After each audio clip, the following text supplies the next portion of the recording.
Morning class 10। तो आगे कहानी में पढ़ाती हूँ। आप पढ़ रहे हैं टोपी शुक्ला की कहानी। तो वह अपने भरे पूरे घर की ही तरह अपने स्कूल में भी अकेला हो गया था, क्योंकि वो 2 बार 9th में फ़ेल कर गया था और उसके जितने भी मित्र थे टोपी शुक्ला के, वो अगली क्लास में चले गए थे।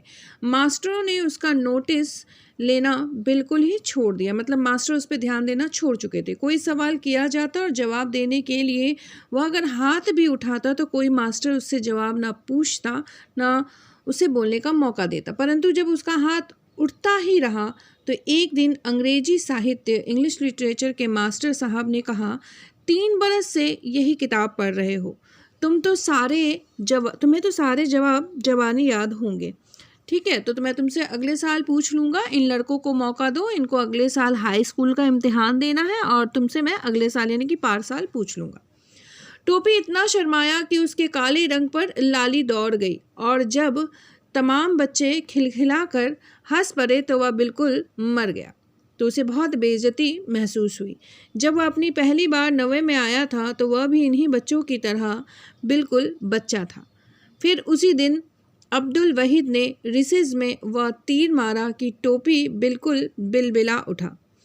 वहीद क्लास का सबसे तेज़ लड़का था और मॉनिटर भी था, और सबसे बड़ी बात यह थी कि वह लाल तेल वाले डॉक्टर शरफुद्दीन का बेटा था। उसने कहा, बलभद्र, अब तो हम लोगन में का घुसता है, 8 वालन से दोस्ती कर, हम लोग तो निकल जाएंगे, बाकी तूहे ता उन्हीं सबन के साथ रहे को हुई है। मतलब तुम हमारे साथ क्यों खेलने आओगे? तुम हमारे पीछे वाली क्लास 8 के साथ दोस्ती कर लो, तुम्हारे लिए बेहतर है, क्योंकि तुम उनके साथ ही रह जाओगे और हम आगे निकल जाएंगे। यह बात टोपी के दिल के आर पार हो गई और उसने कसम खाई कि टाइफाइड हो या टाइफाइड का बाप, उसे पास होना है। परंतु बीच में चुनाव आ गए। डॉक्टर भृगु नारायण नीले तेल वाले खड़े हो गए। अब जिस घर में कोई चुनाव के लिए खड़ा हो गया हो उसमें कोई पढ़ लिख कैसे सकता है? तो पढ़ाई का माहौल नहीं रहा। वह तो जब डॉक्टर साहब की ज़मानत जब्त हो गई तब घर में ज़रा सन्नाटा हुआ और टोपी ने देखा कि इम्तिहान सिर पर खड़ा है। तो पढ़ाई लिखाई का माहौल बड़ा मुश्किल था।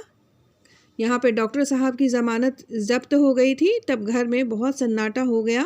उसके बाद टोपी ने अपनी पढ़ाई पे देखा कि इम्तिहान सिर पे है तो अधिक ध्यान दिया, वो पढ़ाई में जुट गया। परंतु ऐसे वातावरण में क्या कोई पढ़ सकता था? इसलिए उसका पास ही हो जाना बहुत था। बस किसी तरह से वो पास हो जाए, वो अपने आप में यही सोचता था।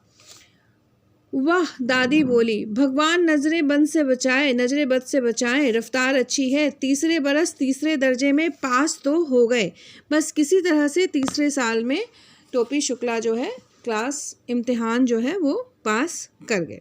इसके बाद है अब आपको इफ़न और टोपी की कहानी का प्रश्न उत्तर, वो मैं आपको कराने जा रही हूँ।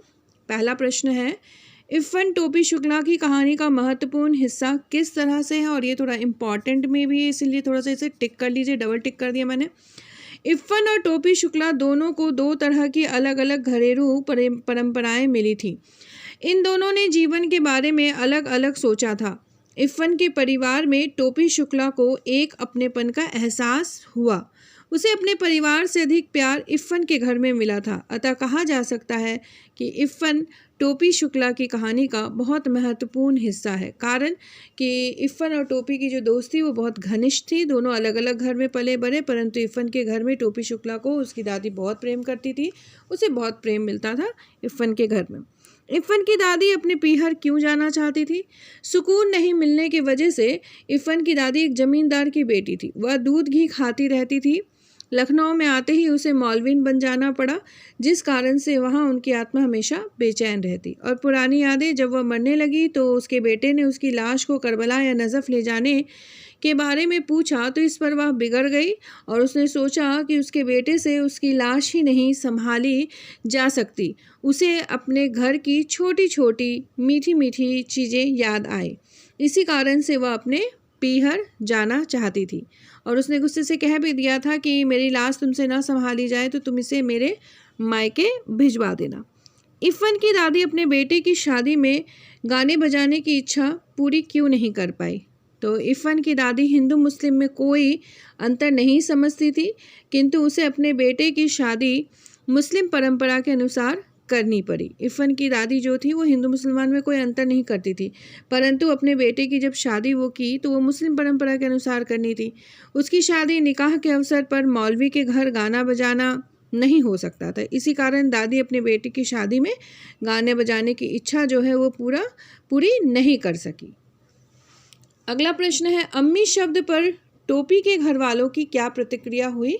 तो अम्मी शब्द मुस्लिम शब्द है, उर्दू शब्द है। अम्मी शब्द पर टोपी के घर वालों की बहुत विपरीत प्रतिक्रिया हुई, क्योंकि मुस्लिम के घर जाना आना उस समय बिल्कुल लोग नापसंद करते थे। उन्होंने इस शब्द को मिलेच्छ शब्द कहते हुए अपना विरोध प्रदर्शित किया और इसी शब्द के कारण उसकी दादी और माँ की लड़ाई भी हो गई और उस टोपी की बड़ी दुर्गति हुई, उसकी बहुत पिटाई हुई। इस कारण उसे राम दुलारी ने बहुत पीटा, क्योंकि वो एक मुस्लिम के घर में जाता था और उस लड़के से उसने दोस्ती कर रखी थी।